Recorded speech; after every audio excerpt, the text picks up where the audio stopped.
All right, good morning, everyone. Thank you for joining us.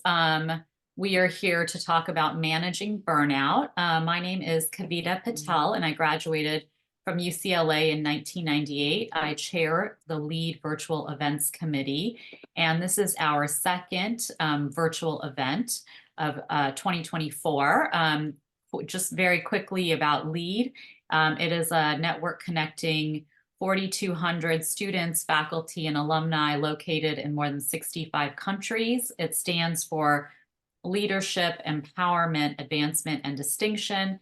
And our mission is to create a diverse, inclusive, intergenerational community of UCLA law women that supports our personal and professional growth. I wanted to get to the heart of what we'll be talking about today. So I wanted to introduce Erin Contreras. She's a 2006 UCLA law graduate and a partner at Shepherd Mullen and a member of the firm's compensation committee. She's co-chair of the firm's construction and multifamily teams. She represents owners and developers in a wide range of construction matters, including drafting and negotiating construction and design contracts, providing counseling and advice during the course of construction and litigating construction disputes, such as delay claims, cost overruns, and construction defects. She is on the board of UCLA Law Women Lead and mentors many junior attorneys on establishing reasonable boundaries to help facilitate balance and avoid burnout. So this is a topic that's close to many of us, and I'll let Erin kick us off. Thank you so much, Kavita. Nice to see everybody. I'm thrilled to be here with these amazing panelists and women and supporting LEAD and the virtual events committee. So I want to introduce our wonderful panelists. One of our attorney panelists, Ashley Phillips, is a litigation associate at Skadden Arps, where she has worked since graduating UCLA Law in 2017. Ashley's practice focuses on commercial litigation and government investigations, and she represents both plaintiffs and defendants in federal and state courts and in private arbitration. Next up on our attorney panelist slate, we have Sonia Kim. She is a 2010 grad from UCLA Law who specializes in media and entertainment law and policy. Sonia is currently senior counsel, advertising and marketing at Lyft, supporting its newly launched Lyft Media division. She previously held in-house roles at media, entertainment, and tech companies, including Tidal at Block, formerly Square, Pandora Media, Live Nation Merchandise, and Fox Television Studios. Sonia is a Bay Area native and resides in San Francisco, and she is passionate about promoting work-life integration and wellness practices in the legal profession and beyond. Our next attorney panelist is Kristen Johnson, who is pro bono counsel at Cooley. Kristen works with Cooley's pro bono team to develop and manage their pro bono practice, with a particularly emphasis on racial justice. Kristen's practice is focused primarily on litigation in trial and appellate courts. She has extensive experience litigating racial discrimination claims concerning voting rights, which are obviously very important in this climate, economic justice, criminal justice, and educational equality. And last but certainly not least, our industry expert, Dr. Ilona Salmons is a psychotherapist and leadership consultant specializing in the effects of stress and burnout on mental and physical well-being. She works with high-achieving legal professions and organizations to promote mental wellness in the workplace. A former HR manager, Dr. Salmons understands the importance of improving employee well-being in order to achieve and maintain high-performance work culture. She is passionate about creating workplaces where attorneys can thrive. Dr. Salmons received her BA in psychology from UCLA and her MA in clinical psychology from Pepperdine University. She obtained her doctorate in organizational leadership at Pepperdine, where she focused her research on the legal profession and published her dissertation, Best Practices for Managing Burnout in Attorneys. We are thrilled to have Dr. Salmons here today to discuss with us and kick off this discussion on what is burnout and what are the signs of burnout. Dr. Salmons. Thank you so much, Erin, and fellow panelists. I'm happy to be here today as well to share some of my findings and my own personal research study, as well as the collective research studies and what the common findings have been over the years. So when I first sought out to study burnout, I wasn't specifically focusing on attorneys at the time, but as I dived deeper into the research, I saw that the legal profession was one that was neglected.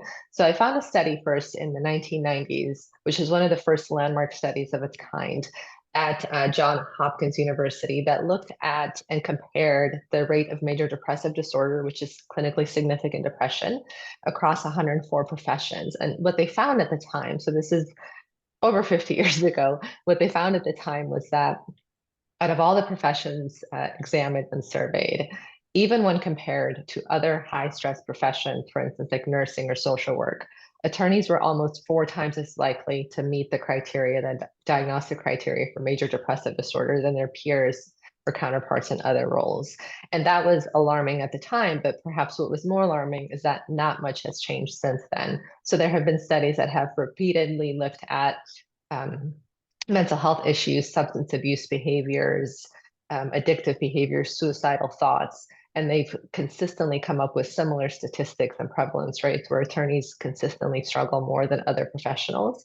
And not much has been done within the profession to address these alarming rates and statistics. And so I specifically decided to study burnout at the time to see what's going on within the legal profession. What are the causal factors, and what are the steps that the firms, organizations, bar associations, and so on can take to make sure that we have uh, attorneys who are practicing in a healthy and sustainable way so that they're not burning out of the profession. And so what burnout is it's categorized as a syndrome. And a syndrome is just a catch-all term that describes a collection of symptoms that tend to occur together. So burnout is not yet a diagnosable condition. I say yet because I do suspect that it will be in the future, especially with all the discussion around it since the pandemic. But it's not yet a diagnosable condition. Still, it is something of clinical significance. And so when you think about burnout, I want you to picture a Venn diagram with kind of 3 interconnected circles. And each of those circles represents one of the 3 dimensions of burnout. The first dimension is exhaustion. Exhaustion is the one that people notice most regularly or complain about most frequently. And that's the feeling of just being depleted, physically and mentally depleted. What my clients will say to me when they come to me with this particular complaint is that they'll say things like, every day feels like a Monday for me. No matter how much sleep I get, I still can't seem to get my energy back. I still can't seem to get my focus back. And this is a dimension that's focused inward, so about our subjective experience. And again, that feeling of just being physically, mentally, emotionally depleted, and that you can't fill your cup back up. The second dimension is called cynicism, and this is the interpersonal dimension. And so the cynicism dimension is specific to how the attorney or how the individual relates interpersonally to their work. It can have to do with how they associate with their peers, for instance, how they relate to their clients.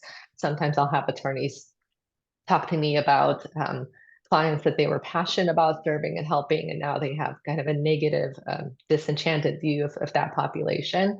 So it creates this distance, this detachment from the people that they are intended to serve, as well as from their peers and colleagues. And finally, the last dimension is called inefficacy, and this dimension is related to the work product. So inefficacy is the objective review of the work product and a clear decline in the quality or productivity or some kind of an objective measure of the work product. So sometimes attorneys will complain to me that they've been making a lot more mistakes than they used to make before. Silly little things that they used to be able to catch are now things that are flying under the radar for them. They address the decline in productivity. Sometimes I'll have attorneys come to me who've already had a performance improvement plan or something set in place for them at the firm, because this is one of the things that are more easily measured or noticeable, especially externally. And so with these 3 dimensions, again, if you picture that Venn diagram, burnout occurs at the intersection of those 3 dimensions. If you observe symptoms within yourself or within your peers, especially if you're in a leadership role that fall into any one of these dimensions, that's already a call or, a concern or something to be alarmed about and address. But burnout itself, the official definition, has to include all of those 3 factors. we're going to continue to talk about burnout throughout this presentation as the panelists answer some questions. So we'll continue to discuss the risk factors associated with burnout symptoms, and of course, preventive strategies, rehabilitation strategies as well. Thanks, Erin. Thank you very much.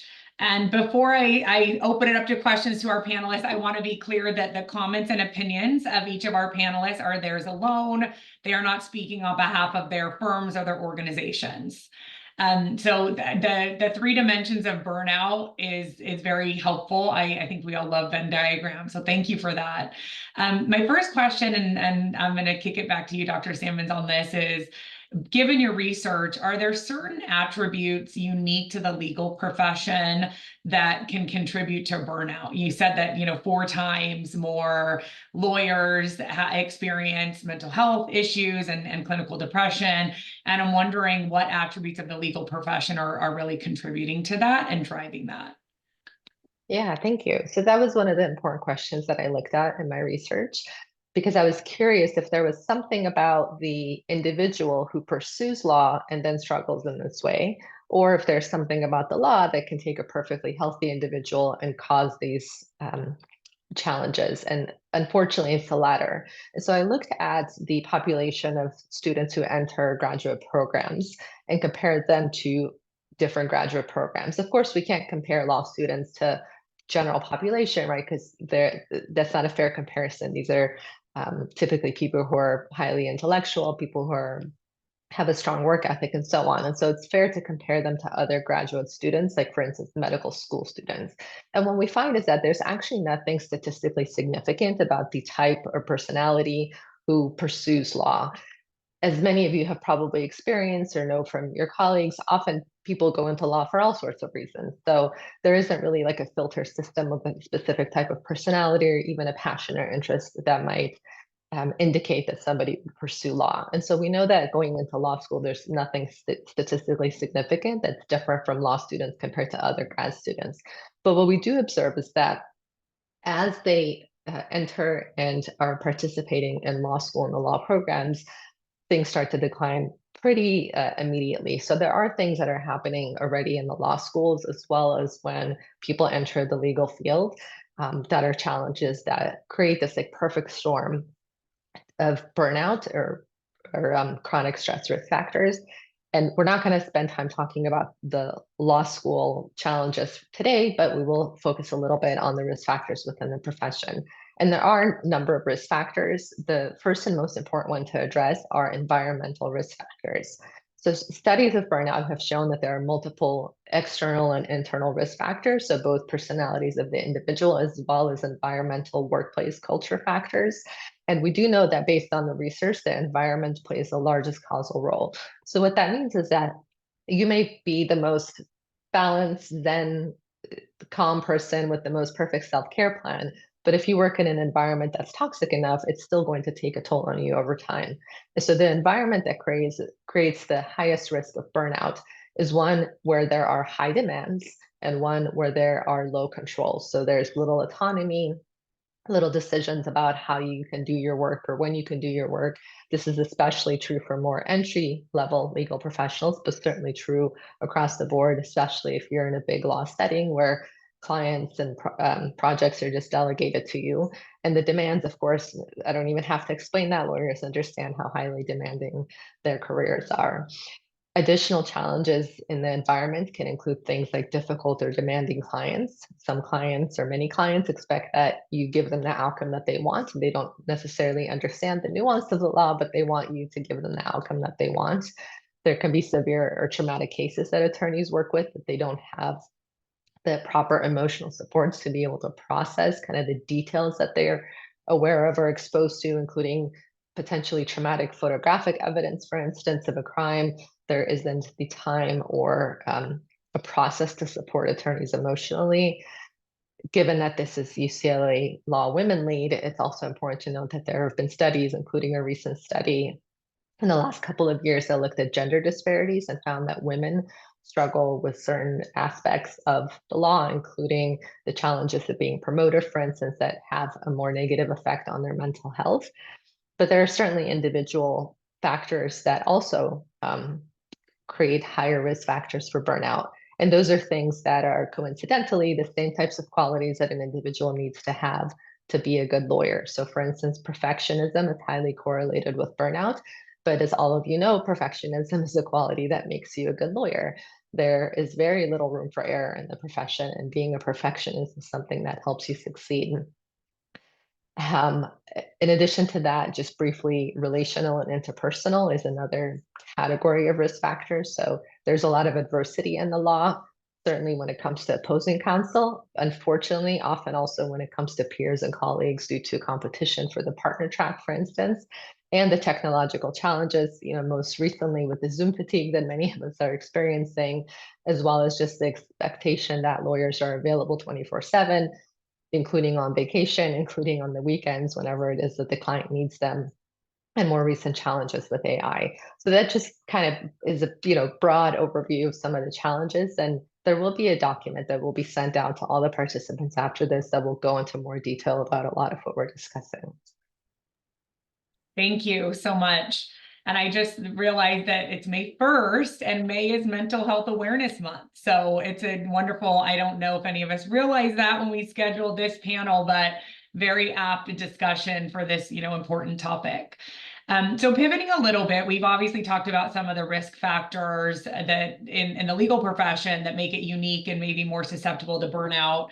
And since this is Women Law Lead, who are the ones that are hosting this, I want to pivot a bit and ask and discuss about unique challenges and expectations of women in the legal profession and how that might contribute to burnout.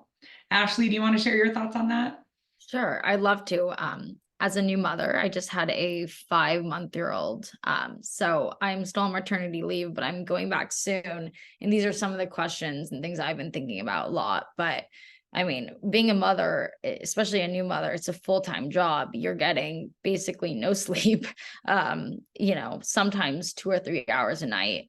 And then you return to work and you're expected to be working at the same level you were working at before and performing, at the same level, but on 2 to 3 hours of sleep a night. It's very challenging.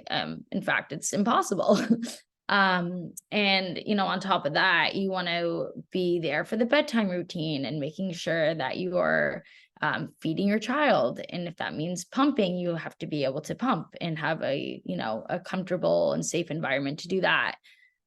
These are just things that, men obviously don't have to deal with. And even, before giving birth, just being pregnant alone in 9 months of, being really tired, really nauseous and sick, and having to deal with, with that aspect is something that, is very unique to women. And I think could definitely lead to burnout if you don't have, the right flexible environment in place, the right support group, the right, people that are making it, a safe and flexible environment for you to return to work.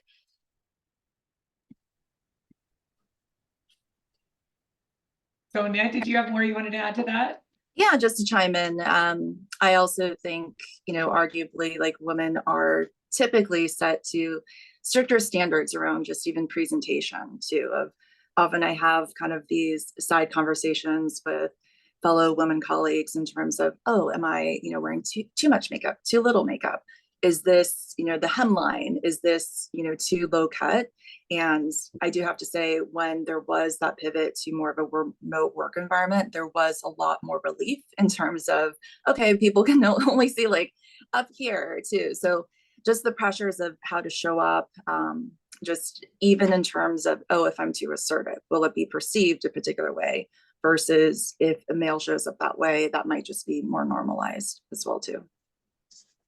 Yeah, that's a very good point. And I think being sometimes the only woman, I'm a construction lawyer, as Kavita mentioned, and when I started out, I graduated when I was 23, and everyone would look to me like, oh, are you going to take notes? Are you going to I think, get more administrative tasks just fall on women naturally. And that kind of can contribute to just greater expectations and more stress. I'm hoping that someone, and I think this is an important one, is talking about how lawyers and, you know, professionals of any sort can really wrap up their whole identity in being a lawyer, and how that can also put pressure on us to perform and to be perfect. And Sonia, I'd love for you to share your personal experience and strategies on how you manage that, how you manage a healthy sense of identity and self, and how that has helped you maintain balance in your career and as a person.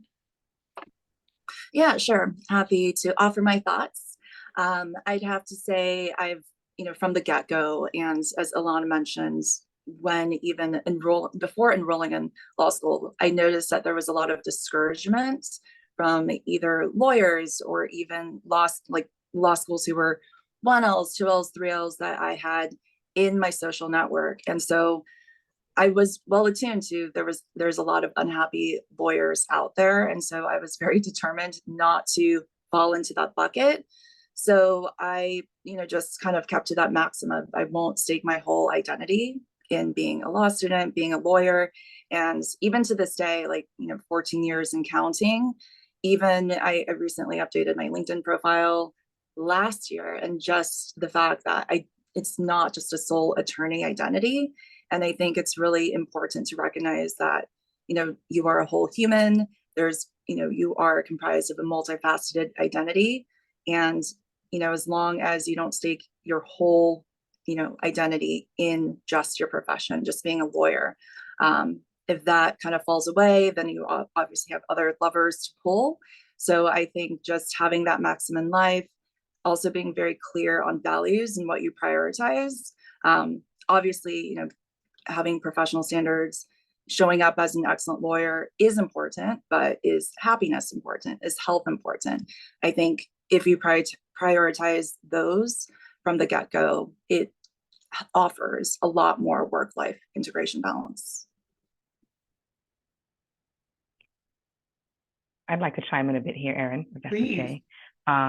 Yeah, Sonia, that was so well said. I think what's worked for me is making sure I maintain really strong friendships and relationships with my friends who aren't lawyers. I have tons of friends who are lawyers, right? Don't we all? But I do think while there may not be a statistically significant profile, right, for folks coming into law school, again, we've gone through this experience that transforms us in many ways, but it's helpful to have perspective from people who have not gone through that, right? And showing up and being a good friend. Those are things that have really helped me maintain my identity outside of being a lawyer. Strong family relationships. That's also been really important for me. So that, again, I was a whole person before I entered law school, came out still a whole person, and I still am one, even if I choose to walk away from the profession, right? But I mean, it does take time. I can say that with ease now, but there are times when it still gets challenging, even knowing that and trying to hold myself to the idea that I need to maintain strong and healthy relationships that are unrelated to my profession. It's hard, but it's worth the effort. And it really forces me to slow down at times and like pause and make sure that I'm showing up for the folks that really matter to me, because it all comes back around, and it's just the right thing to do, but it's also healthy for me for maintaining myself as a whole person. And I'd really like to emphasize that the research completely supports what you just said. We do know that having healthy relationships are a big protective factor against stress. So that includes relationships in the workplace, so having supportive mentors, your partners, your colleagues, and your colleague down the hall that you can poke your head in and say, oh my goodness, my partner's being so tough on me today, right? Just somebody that can really understand what you're going through, as well as, like you mentioned, friendships outside of work, outside of the law in general, people who can give you that unique perspective. And again, I really cannot emphasize enough how much these social and interpersonal relationships are important. And they're especially important because when the burnout symptoms start to kick in as a result of that chronic stress, it's one of the first things to go, right? People neglect their relationships, they start to isolate, they spend all their time working, trying to catch up with things. And it's one of those things that's a protective factor that gets dropped very quickly and can really spiral people into the more moderate or severe symptoms of depression.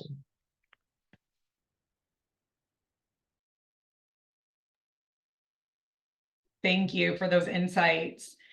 Kristen, I'd love to hear you talk about and share your insights and experiences on pivoting within the legal field to avoid burnout and things to look for in an organization or role when you're feeling like your existing organization might be contributing to burnout or you just need a change. Sure. So I'm currently a pro bono counsel at Cooley. I've been here 2 years now, but prior to that, I was a civil rights litigator at the Legal Defense Fund, litigating racial justice claims primarily in the South. I was at UCLA Law, did the public interest program, critical race studies. I mean, this is like, I was doing the work that I still do feel called to do. But I think for me, I started to realize that I guess I didn't have the word burnout for it at the time, but I felt like I was on the cusp of not feeling like this was still the right space for me. I loved the substance. I loved the people that I worked with. I loved my clients. I felt mission alignment, but still something was off, right? It was that exhaustion. And I feel like the pandemic just like took it up 10 notches. Some of the cynicism and the inefficiency, right? I think I knew what it took to do my job with excellence, not perfectionism, right? But with excellence. I knew the sacrifices it took. I am a mom of now 4 children. When I left my prior job, I was a mom of 3. So like all the things were happening, right? And I knew that I am now becoming inefficient or like on the verge of becoming inefficient in a way that sacrifices how I want to do this work. And so I knew I still wanted to be a lawyer. I still wanted to be engaged in the substance of this sort of work, but I knew that I couldn't do it on the front line anymore in this season of my life. And so for me, it was finding a space where I could still do work that I'm passionate about, but where there was a lot more flexibility. And the opportunity to build something using the experiences that I've had. And so obviously if I was junior, I would not have been in a position to make this sort of pivot, right? And so like, I don't have an answer for making that pivot in the junior year, in your junior years, if you're feeling that level of burnout. But before you know it, you're like mid-level, right? Or senior, you can start to really assess things differently. And I know that, not that it's easy, right? Particularly being honest with yourself about where you're at, like knowing that, hey, I'm essentially saying I'm not willing to make that sort of sacrifice anymore because it's the toll. It's too much of a toll on me. So I really have to be honest with myself and be open to opportunities that maybe I didn't have in mind, right? I didn't have in mind that I'd be going to a big law firm to do pro bono work. But I had my eyes open and I saw the possibilities. And again, I was honest with myself with kind of the level of sacrifice I was willing to make and wanting to still engage in the substantive work that I loved, right? So looking for that flexibility within the workplace, again, particularly as a mom, and I like to think of whether you're a mom or not, women are often the default caregivers. That's in the office and outside of the office. And so being in a space where you could push back on that, but also there are accommodations that can be made appropriately to like meet me where I'm at, so that the environment, I can determine kind of what I need to thrive in this environment, and I can have those meaningful conversations. And so I think that was really important for me to learn about any organization that I was going to pivot to, kind of how flexible is it really, like how much of my environment or rules of engagement can I determine in this role? Because I know I need X, Y, Z to thrive, right? So part of it was understanding what do I need right now to thrive in my work environment, and like what might that look like here? And again, I was more senior when I was taking like opportunity. So I was able to kind of ask those sorts of questions about organizations, kind of informally, meeting people who maybe work there, and then also during the interview process. But that was really important for me. How much of my environment, working environment, can I be in control of? And so that's something that I think is really important and kind of dovetails with what Dr. Salmon said about when you're in a situation where there's high demand and low control. I needed to have more control, right? Something had to give, and that's what needed to give for me, essentially. So yeah, I mean, I think it was being open, being honest with myself about what I needed, and keeping my eyes open for signs of environments where that might meet, and talking to folks, right? Having those conversations, because everyone has a pretty website, right?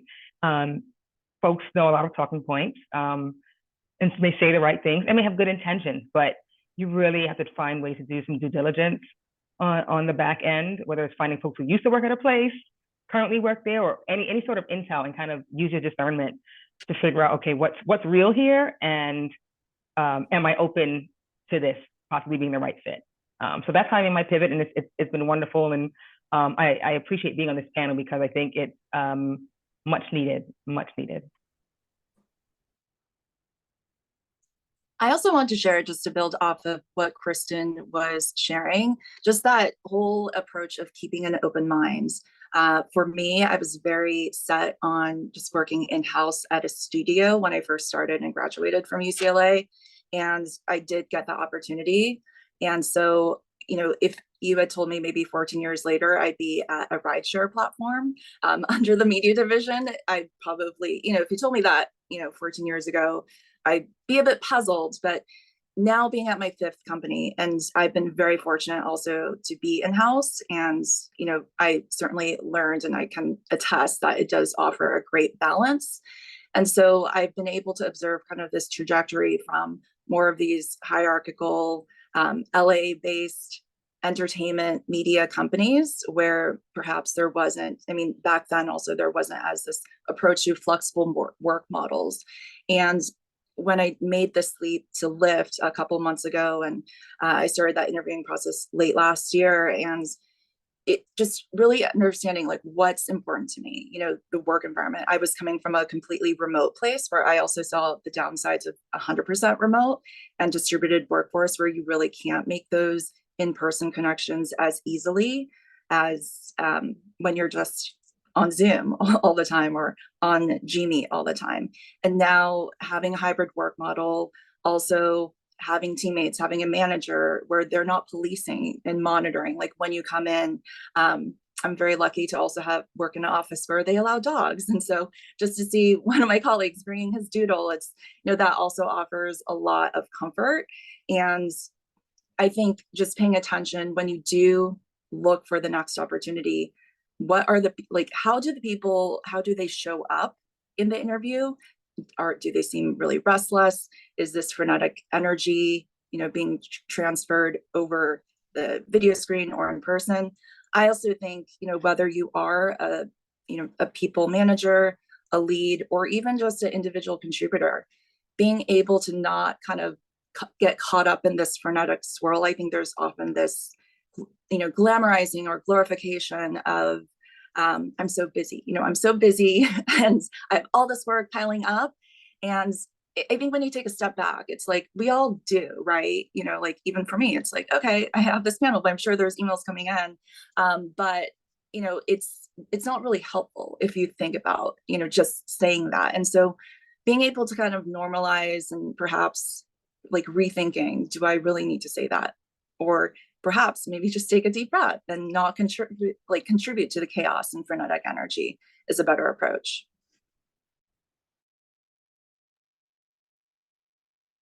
And I'd just like to quickly add, when it comes to pivoting, I think we have 2 great examples. Thank you both for sharing that there are times where you may want to pursue something new or an exciting opportunity opens up. And so to have your eyes open and consider that and be open to it, as well as to have the self-awareness to know when it's time to make some kind of a shift. Sometimes the shift can be to a new company. Sometimes the shift may be how you do your work in your current role. But it's important to have that awareness, because when it comes to barriers to seeking help, we find that attorneys have a lot of barriers to seeking help. The common one being perceived as weak within their team or colleagues or peers. But another important one is that a lot of attorneys feel like they can just figure it out. And why not, right? Attorneys are people who figure things out. The more the difficult issue, the more they want to figure it out on their own. And so they want to dive in, they want to figure it out.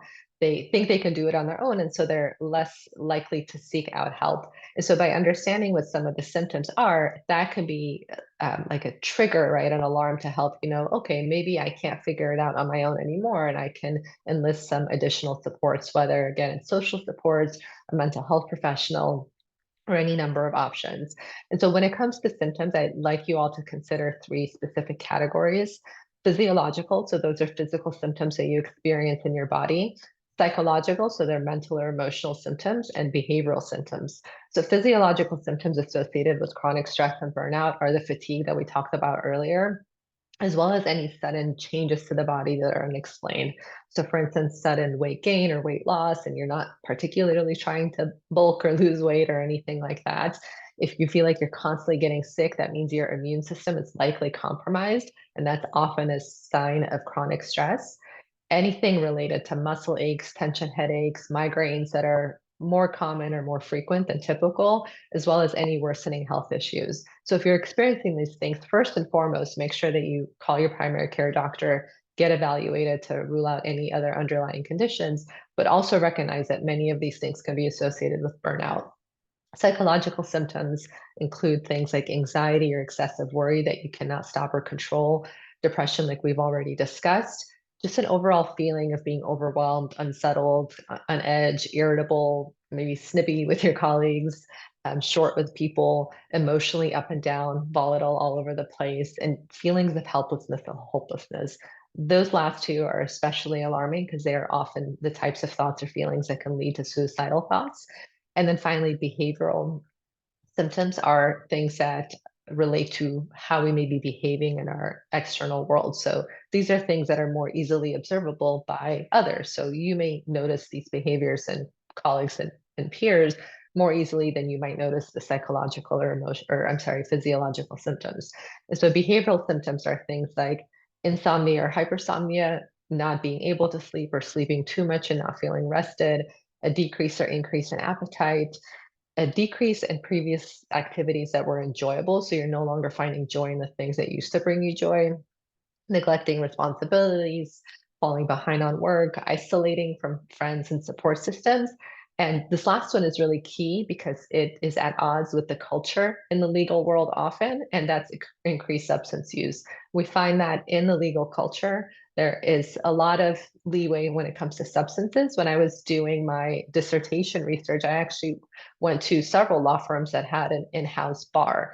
You know, they just had alcohol there, and it's a part of the culture. I know it's something that starts in law school with the bar reviews, that drinking and this work hard, party harder mindset is permissive. And so often we do not notice when substance use becomes a problem or turns into substance dependence because it's so permissive within the field. So those are just some things to keep in mind. Again, when you consider, do I want to explore other opportunities, or is it time for me to really hunker down and do something different because I'm starting to experience the negative effects of the chronic stress and burnout? Thank you for that and for sharing those anecdotes on what to look for in organizations. I love the comment about just changing even the way we work, right? It doesn't necessarily take a big change in leaving our organizations.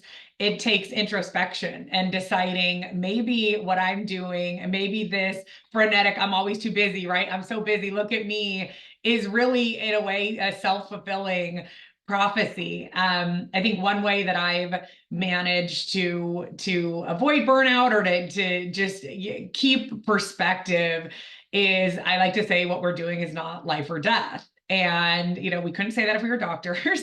I don't know how they deal with burnout because, oh my God, that's a big responsibility. But luckily we are lawyers. And whenever I'm talking to junior associates or colleagues, or even myself, when I'm feeling anxious and stressed, and take a deep breath, it's not life or death. And that always helps me and kind of grounds me in remembering that no matter what happens and no matter what we do and no matter what mistakes we might make, it's not going to be life ending, which is, I mean that that tends to help me.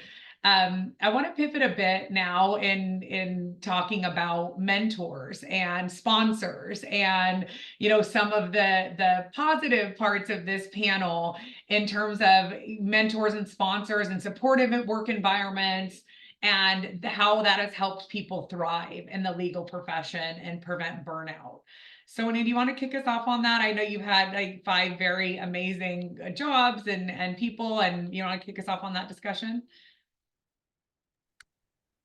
Yeah, sure. I know Ashley also had some thoughts and on great mentors at her firm as well. And so I'd have to say, having been a direct report and also being a people manager, I think just first and foremost, like building a culture, the best exemplary leaders I've had the pleasure to work with exemplified a lot of kindness, compassion, and empathy. I think being able to embody those values, and also, again, like the comment I had before, not contributing to this culture of, I have no time for you, being able to kind of have a culture also of psychological safety and making it so that, oh, just because you might have made this mistake or had this oversight. I also think having leaders and mentors who offer you the space to formulate an opinion on your own. I think that's also a great just way that I've seen leaders who then create other leaders. Another thing, just in terms of wellness, when I was at my job at Fox, and he was also a UCLA alum, my manager, I noticed every lunch break, he took the time to just take a swim. And so it just gave me a cue of, if this SVP, EVP level is able to take the time and to take care of himself, to take care of his physical health, that just that alone, he doesn't have to say anything, just offers the space of, you can extrapolate and deduce, oh, I should be doing the same too. And perhaps since he's kept up this regimen, this is why he stayed in this profession this long. And I know later on we'll share kind of our tips and our self-care rituals and such too. So because I got the exposure very early on, and just somebody who had valued a balanced lifestyle, I was able to also emulate that too. Yeah, I think mentors, especially within the company you're working at or your own practice, are so important. I remember working as a junior attorney as a first year, and I was on a case that was going to trial. I was working really long hours and really hard, and this case settled. And my mentors, who were partners that were on the case, said, take a vacation. We're not going to put you on another case until you take a vacation. And I frankly was, ready to go on another case. I think the mentors were able to step in and recognize the potential for burnout before I was even able to. So that really, saved my career, because I don't think I was able to recognize the signs or the potential for burnout as a junior attorney. And that's something you kind of learn over time. But to have good mentors who hold you accountable for your own health and check in on you and make sure that you're doing okay, it's so important. So yeah, just good mentors that are checking in on you constantly, I think, is great.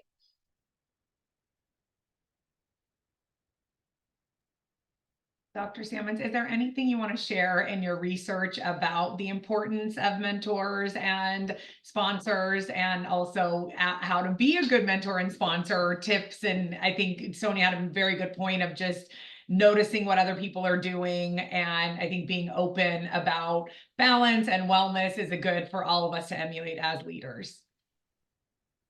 Yeah, absolutely. So not surprisingly, the research does support that having supportive mentors who are emotionally intelligent and who can give you proper advice and guidance is really key to really any professional success, but certainly especially important in the law where there is this pressure to have this perception to be perfect and to work all the time. And again, this kind of badge of honor that a lot of lawyers wear about how long they're working or if they had to sleep in the office that night and so on.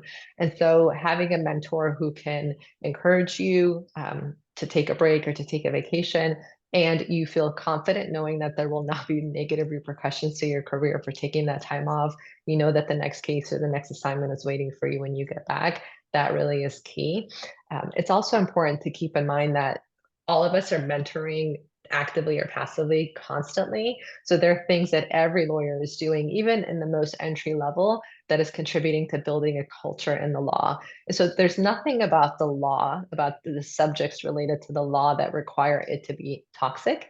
And a lot of studies or even conversations and surveys have shown that many attorneys feel like incivility has increased over the years. And there's, again, nothing about the topics specific to law that require it to be so adversarial. Yet it's a pattern that we see in a lot of firms and in a lot of legal scenarios. And so there's nothing that requires the law to feel bad and not supportive. And it is perfectly possible to even reach a resolution, let's say with opposing counsel, in a way that is civil and respectful. And the day-to-day habits, even sending out an email, especially, can't emphasize this enough, especially if you're in a leadership role, especially if people are reporting to you. If you are working at 2 a.m. because you want to or need to or choose to, please do kind of basic due diligence, for instance, making sure the email sent out at 8 a.m. or whenever your firm starts working. Don't expect people to respond to you, even if that is part of your process. Just make it explicitly clear to your team that says, I may be emailing you at 10 p.m. because I take a break from this to this hour to put my baby to bed, but you are not required, or please do not respond to me at that time. So that's one step. But again, the better step is to just not contact them at all, because still a lot of junior attorneys will feel that pressure to respond to you. If you're working in the office, close down your laptop, go home at an appropriate hour, and then secretly work at home if you need to, but don't model the kind of behaviors where junior attorneys are going to feel the pressure to stay late because they see you're still in the office. So just being mindful of all the ways that we're mentoring by how we're behaving, how we're presenting, how we're doing our own work, and that especially junior team members are looking at all of you as models. But again, even the most junior people contribute to just the overall culture of the law. And also one more remark too, I'm a firm believer that, as a sponsor, whether, being a sponsor, being a mentor, you certainly don't have to look like your mentee. I think in this climate, especially, the legal fields, we do encounter unconscious biases. And so I'd have to say, being able to show allyship and having that deep empathy, knowing that you do have colleagues in the back of their minds, they're juggling a lot of mental gymnastics, perhaps, in terms of, oh, how do I respond when this, borderline inappropriate remark, this triggering remark, and also being able to just have those check-ins too. When at the height of the pandemic, the AAPI community, there was a lot of turmoil, and I know the Black community certainly encounters this, even to the present day. And so just to have that simple check-in, like I really appreciated when one of my colleagues, and it was just one too, it can be a very lonely, it can be a very isolating experience, on top of sometimes the invisibility that marginalized members of marginalized communities encounter in corporate and, I'm sure law firm spaces. And so being able to be attuned to the dynamics, know what's going on like in the outside world, and to recognize that we're all humans too.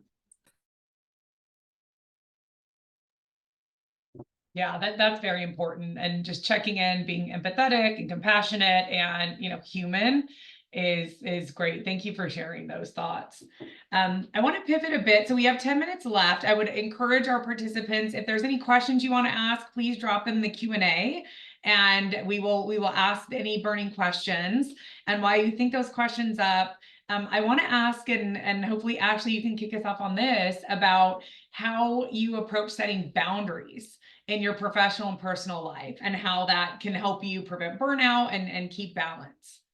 Yeah, I think it's really important to be able to say no to work. I think when you're overwhelmed, when you're working a lot of hours and you know you can't take on another project, knowing when to push back on that and knowing when to, set those work boundaries and not take on more than you can actually handle, is so important. And I think that's the trap that a lot of junior attorneys fall into, because they're scared to say no, they're scared to push back, and it just ends up hurting your career because you can't do a good job and you can't work at that. You can't sustain that kind of workload, and you end up getting burnt out. So being able to learn how to do that early on is really important. And also just being communicative to your team. If you're working on something and there's probably going to be maybe weekend work, but you have something planned, like letting people know in advance, like, hey, I have something that is important to me that I need to do. I'm going to be out of pocket or unreachable from X hour to X hour, or I'm going to be unavailable on this day. Don't contact me because I'm not going to be at my computer. And having people respect that, I think, is also really important, because you need to be able to prioritize things and have people in your workplace respect, the boundaries that you set.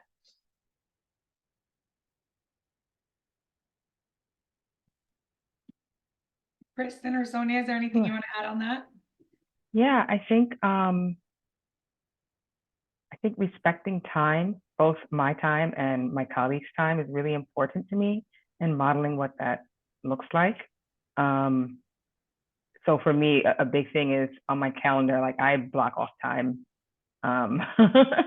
for whatever I need, whether it's personal time, whether it's or I need a work block, and I just need to not be inundated with meetings for the first 2 hours of every day, right? I do calendar blocks, and no, you can't schedule it, or you definitely can't schedule without alerting me first, so I can then tell you no.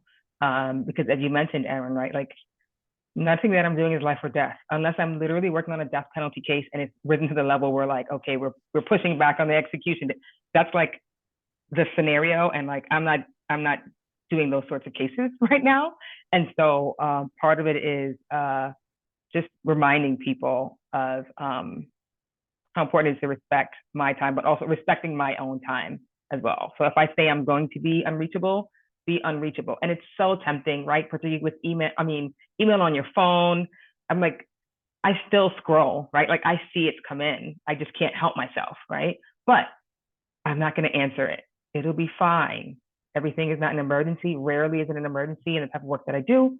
But I think what Ashley said is spot on, and being explicit about that, right? Also, I don't set fake deadlines. I don't like when people give me fake deadlines. So again, trying to model that, right? Like, hey, I am not going to look at this until midday, 2 days from now. So like, you can get it to me by then. Please get it to me by then. I'm not going to tell you the night before. I'm going to be honest, so that, that's your choice now, right? You have to decide how you're going to prioritize getting it to me. But I told you very clearly, instead of setting some sort of false deadline that you're breaking your neck to get to, and why it just contributes again to this culture of just like busyness. Oh my goodness, constantly feeling like I have to give 110% every time. Well, 110% is not a real thing, but we continue to try to like manifest it as a real thing, and it's not. And so, but I think the time management, calendar blocks have like, those changed my professional life immensely. Yeah, time blocking is very effective, and having that lunch hold time is very important. And know your non-negotiables too. I get very grumpy when I don't go to a yoga class or multiple ones throughout the week. And I think just having that self-awareness of, how am I, like, how can I be most effective at my job? Is it getting the full night's rest? Is it going to a dance class? Is it going to a Zumba class? Is it going to yoga, etc.? Fitting in like a swim session. And then I think also just what Ashley was saying, being communicative too. If travel is important to you, being able to, plan, if you're able to plan ahead and inform your colleagues and have that adequate coverage too. But I think because we are in a profession where we obviously have, our license, we have to show up, have professional duties. And so being able to check in on, okay, like if I'm not like feeling in tip-top shape, like am I able to provide effective lawyering too? So just those check-ins are very helpful to establish boundaries. Yeah, I think that all these are great tips. For me personally, when I take vacation, I let my clients know in advance. Let my team know in advance. And when I'm on vacation, unless there is some emergency that comes up, which there usually is not, but sometimes there is, I don't work, and I uncharge and I unplug, I recharge, I unplug, and it really does help. And I encourage my associates to do the same thing. And I had a new member join my team last year, and I told her, I said, when you go on a vacation, like, I don't expect you to work. I will cover for you. We will cover for you. And that really made a big, and it's a week. It's not a month. It's not, right. That would be a different story. It's 5 working days that we can all manage when people are on vacation. So I think it seems like such a small thing, but it's a cultural shift as well. So there's a good question in the chat, is from a mentee's perspective in, building a new mentor relationship and seeking advice on some easy questions or topics that would be appropriate to discuss with a new mentor. Does anyone have thoughts on that, and some tips for mentees to kind of loosen and start a new relationship?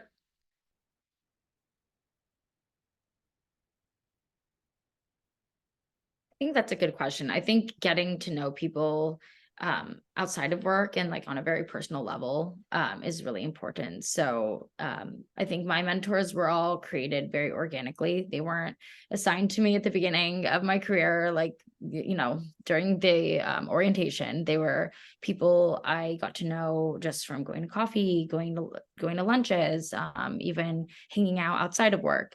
So I do think the best thing is to grab a cup of coffee and see where it goes from there.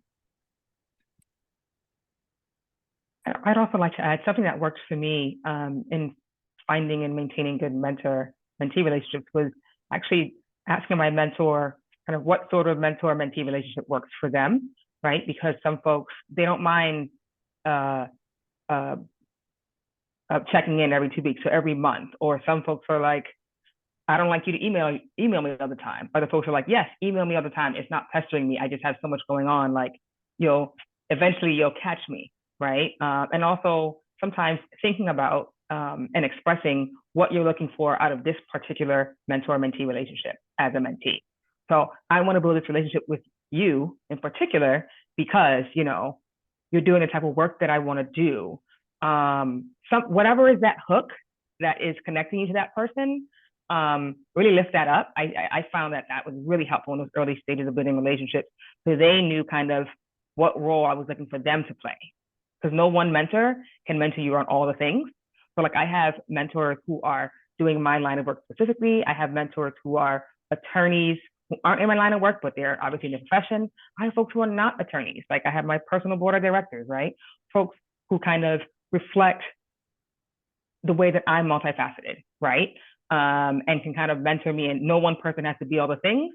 So I can like pop in when I need something, but really being clear to the mentor that you've been thoughtful about it. I think that goes a long way in helping them help you. Because I know folks get a lot of interest in folks who want a mentor, and some folks will just drop off. But like, if you make it easy on your mentor by being explicit and having, grown-up conversation with them, being honest with them, here's what I need, here's what I'm looking for. Does that work for you? That goes a really long way. I love the personal board of directors. That is such a cute phrase. That's such an apt description for all the people that we have in our lives that we seek advice from. So we're almost out of time. We are out of time. I would love very quickly any thoughts and closing remarks on things that self-care rituals or things that you do personally to manage your well-being. Sonia, I know you have many. Ashley, you probably have some as well. My favorite is to have meetings where we walk, where I say, instead of sitting down, let's go take a walk on the Embarcadero, because then you're combining, being productive, but also managing self-care and getting outside for some vitamin D and exercise. Yeah, I'd have to say aiming to take lunch away from your desk, that doesn't always happen, but if you make that commitment, and then if I could kind of like list out, I have a litany of self-care like rituals, like there's yoga, Pilates, like I see a chiropractor, an acupuncturist, of course, make the yearly, like, all your annual doctor checkups as well too, and maintain interpersonal relationships as well. Take lots of breaks through the day. Rest, and rest isn't always sleep. There are many aspects to rest, but finding ways to rest every day in a meaningful way. And especially if you're pressed for time, finding things that can check a lot of boxes. So for instance, Erin, I love your example because you're outdoors, you're walking, you're socializing. If you stop by for a smoothie, now you're getting some healthy greens, right? So even if you're limited for time, trying to find creative ways to just build self-care into your day. Vacations are nice, but they don't have to be these big grand gestures, and you can't vacation your way out of burnout. So making sure that you have daily practices and routines that prioritize your physical self-care and your mental self-care. Both of those things are interconnected. Thank you. Thank you so much to all our incredible panelists for sharing your time and your knowledge and your insight. And then of course, for all our participants joining us, it's been a wonderful panel and very important discussion. Everyone have a wonderful day. Thank you. Thank you, everybody.